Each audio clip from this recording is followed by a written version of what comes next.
ஒரே ஒரு சப்ஸ்கிரைப் மட்டும் பண்ணிட்டு பாருங்கள். ரேகா வந்து அவங்க அம்மா கிட்ட பேசிட்டு இருக்காங்க. நீ இன்னும் என்னென்ன பண்ண போகிற பாரு, நீ எவ்வளோ நல்லா வாழ்ந்த தெரியுமா, இப்போ போய் எப்படி கஷ்டப்படுற பாரு அப்படின்னு சொல்லிட்டு சொல்கிறாங்க. அதெல்லாம் ஒன்றும் இல்லை, சத்யாக்காக நான் என்ன வேணாலும் பண்ணுவேன், அவன் என்னை அப்படி பார்த்துருக்கான், அவன் என்னை எப்படியெல்லாம் பார்த்துக்கிறாங்க தெரியுமா அந்த வீட்டில் அப்படின்னு சொல்லிட்டு அங்கேருந்து வாங்க மீனா நம்ம கிளம்பலாம் அப்படின்னு சொல்லிட்டு கிளம்புறாங்க. அவங்க அப்போ மீனா வந்து உங்கள் அம்மா எங்கள் அம்மா எது பேசியிருந்தாலும் மன்னிச்சிருங்க அப்படின்னு சொல்லிட்டு ரேணுகா வந்து பார்த்திங்கன்னா மீனா கிட்ட சொல்கிறாங்க.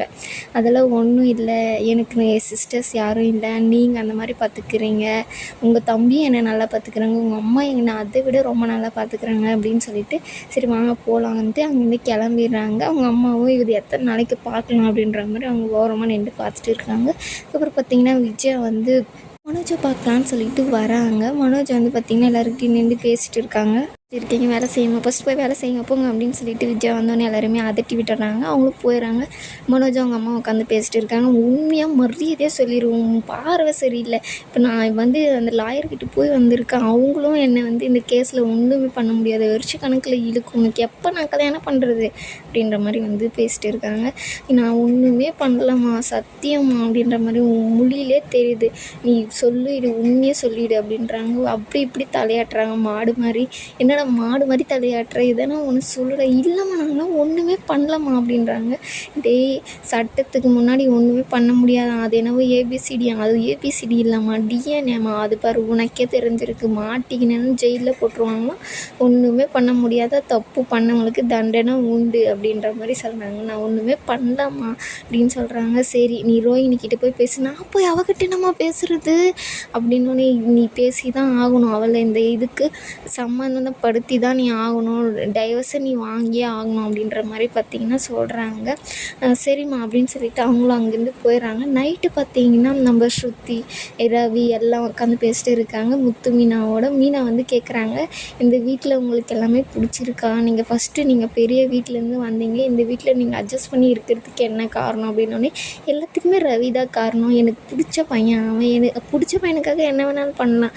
இப்போ உங்கள் வீட்டில் வந்து ரேகா இருக்கிறதுனால இதெல்லாம் நீங்கள் என்கிட்ட கேட்குறீங்களா, கண்டிப்பாக ரேகாவும் என்ன மாதிரி தான் இருப்பாங்க, கொஞ்சம் இந்த வீட்டில் இருக்கிறது கஷ்டம்தான், ஆனால் ரவிக்காக நான் எல்லாத்தையுமே விட்டு கொடுத்துட்டு போயிடுவேன் அப்படின்றாங்க. அதே மாதிரி தான் சத்யாக்காக ரேகாவும் எல்லாமே பண்ணுவாங்க, ஆனாலும் நீங்கள் கொஞ்சம் இது பண்ணணும் அவங்களுக்கு அப்படின்னு சொல்லிட்டு மீனாக்கு வந்து இந்த ஸ்ருதி வந்து எல்லாமே சொல்லிவிட்டு அங்கேருந்து கிளம்பிடுறாங்க. அதுக்கப்புறம் சரி நம்ம அந்த வீட்டுக்கு தேவையானதெல்லாம் வாங்கி போடுவோம் அப்படின்ற மாதிரி முத்து மீனாவும் யோசிச்சுட்டு காலையில் வந்து பார்த்திங்கன்னா மனோஜோட கடைக்கு வந்து போகிறாங்க. அங்கே பார்த்தீங்கன்னா கனகா வந்து அங்கே இருக்காங்க. ஒரு என்னம்மா எதுக்குமா நீங்கள் வந்த அப்படின்ற மாதிரி, நீங்கள் வீட்டுக்கே வர மாட்டேங்கிறீங்க, அதனால தான் உங்களை பார்க்க நான் இங்கேவே வந்துட்டேன் அப்படின்ற மாதிரி அவங்க வந்து பேசிட்டு இருக்காங்க. கரெக்டாக வரும்போது பார்த்திங்கன்னா ஐயோ அங்கே பாருங்கள் உங்கள் தம்பி வராங்க அப்படின்னு சொல்லிட்டு வந்தோடனே நீங்கள் என்ன இங்கே அப்படின்னு சொல்லிட்டு கேட்கும்போது இல்லை நாங்கள் ஏசி வாங்க வந்திருக்கோம். ஏசியா, கார்லலாம் ஏசி போட முடியாதுடா. டேய் நான் காருக்குன்னு சொன்னேண்ணா அப்படின்றாங்க. இங்கெல்லாம் இன்ஸ்டால்மெண்ட்லலாம் கொடுக்குறது இல்லைடா, டேய் நான் எல்லாமே ஃபுல் காசு எடுத்துன்னு வந்திருக்கேன், கொஞ்சம் டிஸ்கவுண்ட் கொடு. டிஸ்கவுண்ட்டெல்லாம் இல்லைடா, கூட பிறந்த தம்பி கூட டிஸ்கவுண்ட் கொடுக்க மாட்டியாடா நீயே, அவ்வளோ இதாக. ஆமாம் எங்கள் பாஸ் ரொம்ப ஸ்ட்ரிக்ட்டு அப்படின்றது சொல்லிட்டு சொல்கிறாங்க. அவங்களும் பார்த்திங்கன்னா சரி இவங்களுக்குன்னு போய் அது இது கொடுங்க போங்க அப்படின்னு சொல்லிட்டு காமிக்கிறதுக்காக கூப்பிட்டு ஒருத்தரை அனுப்புகிறாங்க. அப்போ பார்த்திங்கன்னா கனகா அங்கே இருக்கிறத பார்த்துட்டு நீங்கள் என்னம்மா இங்கே பண்ணுற, எங்களை யாருன்னு தெரியுதாங்க, என் முன்னாடி தானே நிற்கிறீங்க, நல்லா தெரியுதே அப்படின்றாங்க. இல்லைம்மா நாங்கள் யாருன்னு தெரியுதா, உங்கள் கல்யாணத்துக்கு அந்த பூவெல்லாம் அலங்காரம் பண்ணிங்கள நாங்கள் தான் அது அப்படின்றாங்க. ஓ நீங்களா, நீ என்னம்மா தனியாக வந்திருக்க, உங்கள் அம்மா கூட வரல அப்படின்றாங்க. என் அம்மா இல்லை என் ஹஸ்பண்ட் கூட வந்திருக்கேன் அப்படின்றாங்க. அவங்க ஹஸ்பண்டுனே பார்த்திங்கன்னா யாருன்னு காமிக்கும், மனோஜ் ஜோசியர் பார்க்குவாங்க இல்லையா, அவங்களும் ஒன்றா நிற்பாங்க, அவங்க தான் அப்படின்றாங்க.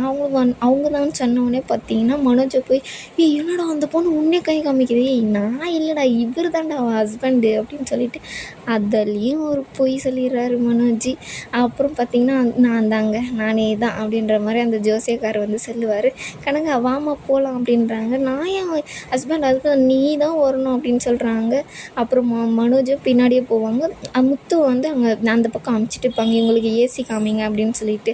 சார் இவங்களை எப்படியாச்சும் இங்கேருந்து கூட்டிகிட்டு போயிருங்க, இல்லைன்னா என் தம்பி அவ்வளோதான் எனக்கு கொன்றுவான் அப்படின்ற மாதிரி சொல்கிறாங்க. என்ன நீங்கள் எல்லாத்துக்கும் என்னையவே மாட்டி விட்டுறீங்க அப்படின்ற மாதிரி ஜோசியக்காரர் சொல்கிறாங்க. அப்புறம் கனகா கிட்ட இவர் உனக்கு ஜூஸ் வாங்கி தருவார், நீ அவர் கூட போ அப்படின்றாங்க. ஜூஸா? அப்போ சரி சரி அப்படின்னு சொல்லிட்டு அவங்களும் அங்கேருந்து போயிடுறாங்க.